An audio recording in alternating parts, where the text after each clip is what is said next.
Hello everyone, I'm here posting this video today as an update on my husband's condition. I wanted to thank everyone for their prayers, their love, support, generosity, the donations that you've given. Our family is extremely thankful for that, and we want you to know that we appreciate you and are so thankful that you've been in our life and has lifted our family up in prayer. Without you, we know it would be much more of a struggle to get through. We've had a lot of encouraging words and support from so many people, and we're incredibly thankful. I'm going to try to make it through this video without crying, so please bear with me. For those of you that are new to our channel, thank you for being here, and I'll give you a little backstory on what's happened so far. My husband had an angiogram. When he had that, they found that he needed a triple bypass. It came sooner than we wanted it to. We knew that that was something that would most likely need to be done, but we were hoping that it would, be longer down the road.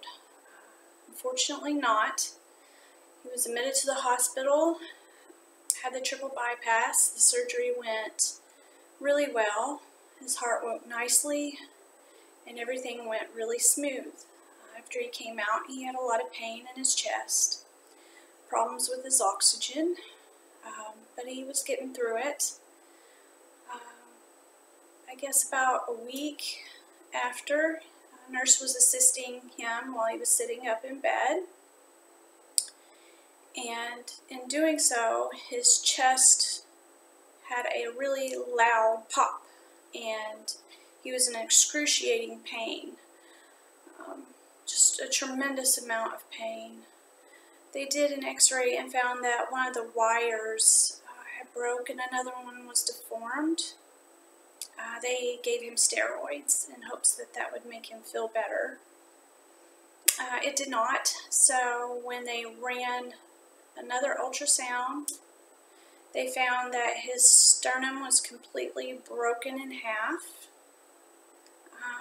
There wasn't much left of it, so they decided to have another surgery the following Monday to repair it as much as they could. After that, he was laying in bed and all of a sudden had a lot of drainage come from his incision.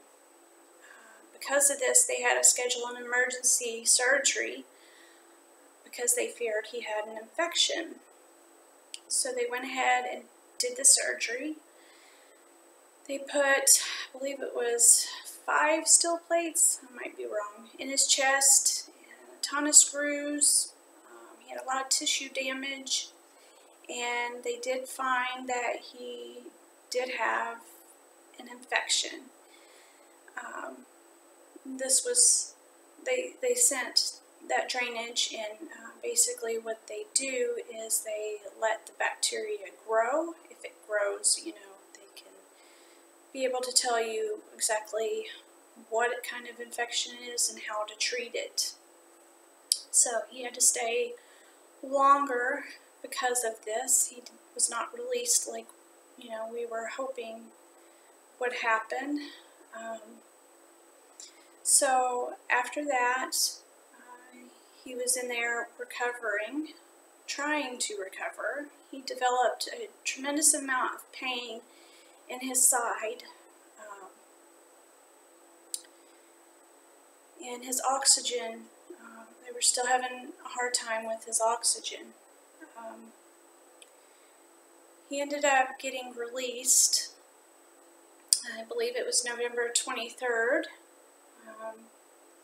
They scheduled an in-home nurse, all his medications to be delivered for the infection. This is actually the pole right here. So they taught me how to do a PICC line. If you don't know what a PICC line is, it's just like an IV. Here's the medicine, and here's the PICC line. So, and it's a gravity PICC line. So that hangs on the pole. Also, I was taught how to monitor his oxygen. So I have one of these nifty little things. But anyway, when she was here, he was released that day.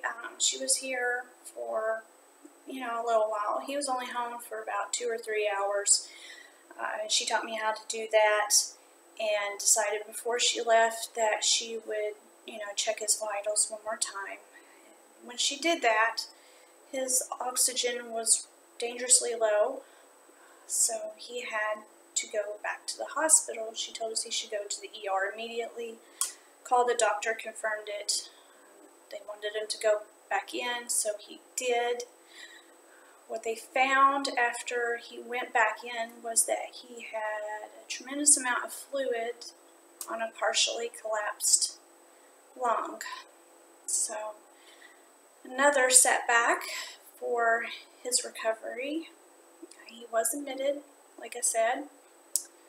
They drained the fluid from on top of his lung, and he stayed in the hospital close to a week and was released on Thanksgiving Day. We're so thankful he was able to come home, although that, you know, we couldn't go be with our families. We were at home together, and that was really important to him, and we were really happy that he was able to do so. So he's been home and recovering, and like I said, he was back on his PICC line and his antibiotics. The pain has not really gone away. He's been having issues again with his oxygen, but I would just try to help him breathe through it, and we were able to do so. Not too long ago, he started vomiting and had other stomach issues, and we called the doctor and they wanted to see him immediately. They were actually getting ready to remove him from his antibiotics and to see if his infection was gone. We truly wouldn't know until he was off of the antibiotics, even though the numbers showed that, you know, his infection, it looked like it was gone. But until you're removed from those antibiotics, you just truly don't know. So when we went to the doctor, they found that he has another infection. He was readmitted the same day. What they ended up finding is that he has C. diff. C. diff happens because of antibiotics like this that he has been on. It basically kills all the bacteria. Sometimes it can also take the good bacteria, and that's what it did to him. And he was left with nothing but bad bacteria and throwing up quite a bit, and, you know, the other stuff that comes along with it. He has been extremely since vomiting every day and, you know, other things. Spare you the details, but so that's where we're at right now. When they were changing the dressing on his PICC line, he did have a green discharge at the entrance of the PICC line, which shows that, you know, he has some kind of bacteria in his blood. They're doing testing on that, and we're still waiting on the results to find out exactly, you know, what is going on with that. But he's extremely weak. They've had to change his medication. The first set of medication for his C. diff was not working. His veins have been collapsing. He has probably 17 marks in one arm alone from where they've tried to give him his IV. They ended up having to bring in an IV specialist to get him back on an IV, and they were finally able to do so, but he's still experiencing all the problems that he's having. So we're praying that the new medicine that he's been giving will knock it out. From what I've read with C. diff, if it continues, I know there's a chance that there could be inflammation in his colon that can be pretty serious, life-threatening in some cases. So I know they're working around the clock trying to make him feel better and, get his system back to where it just needs to be. With everything going on, I've taken intermittent FMLA from work. Basically what that does is saves my job, makes sure that I can go back, but I take it when I need it, so I don't have to take off, a week or a month or however long the FMLA lasts. I have a certain amount of time that I get with work. So if I want to go to work, I can go to work. If I need to be at the hospital, I can be at the hospital and use that time. This past week I've not been able to work at all. There's been quite a bit of time that I've not been able to work, so those days are completely unpaid. So our family, we're struggling. We're postponing Christmas, unfortunately. We don't even know if he'll even be home for Christmas. So I ask for you to continue to keep us in your prayers. And, share our channel. I will post a link to our PayPal. I know some people have been wanting to give and don't want to do it through the Gofundme, but would rather do it through PayPal. So I'll put up the PayPal address as well as the GoFundMe account if you want to help. Again, I want to just thank everybody for your absolute love and support. Any new updates that we have, I will post them. He tries to get on and post when he can.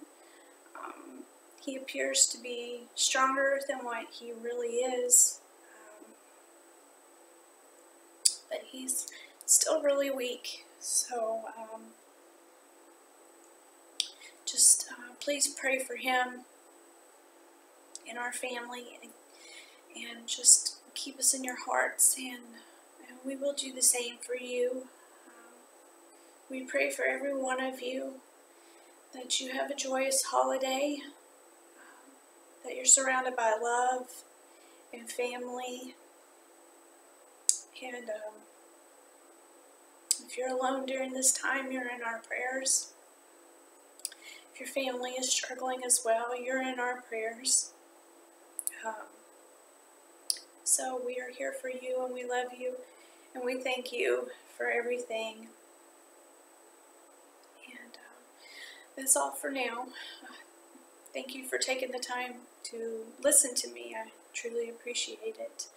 And I will post updates as soon as I know anything. So Merry Christmas, God bless, and we'll talk to you soon.